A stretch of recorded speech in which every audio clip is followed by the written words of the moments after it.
हे बघा आपण पोहोचलोच दगडूशेठच्या इथे.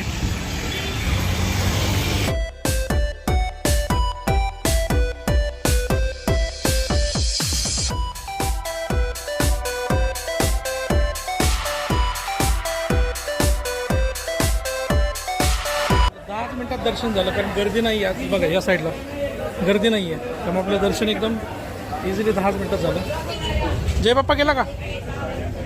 जय बाप्पा गेला का तू? कसा गेला जय बाप्पा सांग. हात जोडून काय म्हणलं जय बाप्पाला?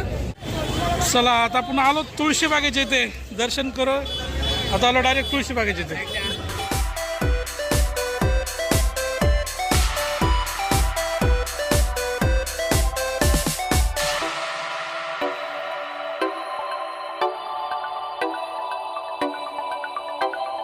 चला आता आपण फिरत आलोत आता गणपतीपाशी तुळशीबाग.